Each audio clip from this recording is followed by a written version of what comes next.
What's going on, everybody? This is dkdynamite, and tonight we're going to be talking about some exciting updates coming to COD 2.0, a ton of new features, plus even more. Definitely stay tuned. But before we jump into that, be sure to hit that subscribe button down below, drop a like, and let me know down below in the comment section, how are you guys feeling about Warzone Mobile? We just started getting a little bit more marketing for the upcoming release. We got marketing today for the Verdansk Hospital, so I do bet that if they're going to start marketing the game daily, the global launch is probably right around the corner. I would have hoped that it would have been at the start of Season 2 on February 15th, but if I take a guess, I think the global launch is going to be at some point with Season 2 Reloaded over in March, but hopefully sooner than that. Can't wait to cover that game for you guys here on the channel. There'll be a lot to discuss in regards to how the COD 2.0 integration fully works between Modern Warfare 2, Warzone 2, and then of course Warzone Mobile. But as of today, they announced a double XP event that's now live in Warzone 2 and Modern Warfare 2, first for PlayStation for the next 24 hours, and then all platforms will get double XP beginning January 27th at 10 a.m. Pacific. Take advantage of that while you guys can, even though you probably don't need the XP. I mean, it's been what, almost 3 months, or will be 3 months when Season 2 ends up coming out,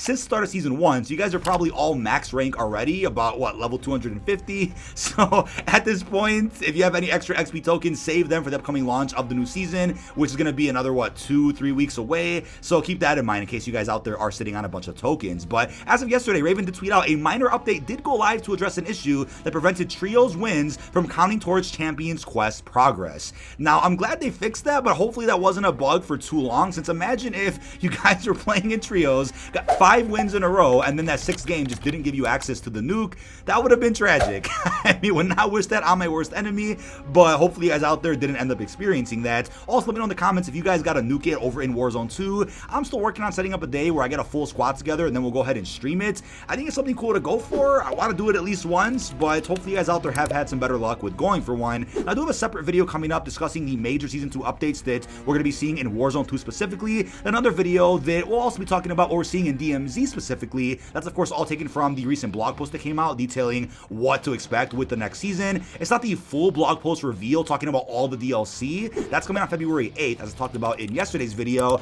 but still, the blog post we did get gave us a bit of an idea of what they're working on and the community feedback they're going to be implementing in our brand new season. Yesterday we discussed what's going on in multiplayer, but today we're going to be talking more about how everything's going to be working in terms of new features, upcoming changes, overhauls, and of course a bunch of bug fixes. But also as an FYI, for those out there who need some assistance with grinding Orion or Polyatomic, be sure to hit up COD Peter over on Twitter for some assistance for some very reasonable prices, right? I'm not a fan of modding or unlock tools, any of that crap. However, he does do things legitimately over on Twitter. Now, the Trello board also gave us a bit of a sneak peek of multiple changes that are coming in the next title update. The next title update is going to be the preload for Season 2, which we should expect probably in the next 2 weeks tops, probably a couple days before the launch of Season 2, but there is a possibility as well we get another title update before the preload of Season 2. However, I do doubt that. So Trello board does say, and I quote, "We're aware of an exploit that forces weapons into the player's full stash and are working on a fix. Also a bug allowing more than one player to loot a captured supply crate at the same time, and even a bug with the spotter scope that makes pings on an enemy permanent."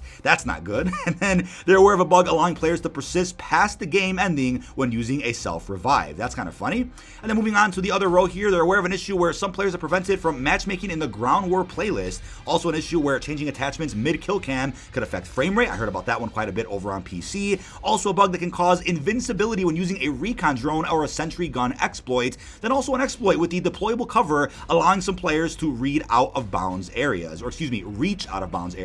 And lastly, an issue where the sentry gun and recon drone will break some game mechanics. But going beyond that, the blog post that we got yesterday did talk about the global changes coming in Season 2. These of course aren't the patch notes for the next season. I'll be covering that in a separate video when those end up dropping, but it's a good idea of what to expect in terms of stability updates and other new features that you guys probably didn't know about. Starting off with crashes and stability though, they remain dedicated to improving the overall stability and performance of the games, including reduced crashes across all platforms and titles. Expect the Season 2 patch notes to further detail specific bug fixes and changes ahead of February the 15th. I'm gonna assume after the full blog review on February 8th, we'll probably end up getting patch notes closer to like February 13th or even the 14th, probably Valentine's Day, so I'll keep you guys posted with that one. But also going into audio, so this is of course affecting everyone globally. Data suggests that some PC players may be experiencing audio issues due to discrepancies in the the number of channels they are outputting. We've added an option to force PC to stereo outputs. Please be sure to check Windows and in-game audio settings are set correctly in accordance with your listening environment.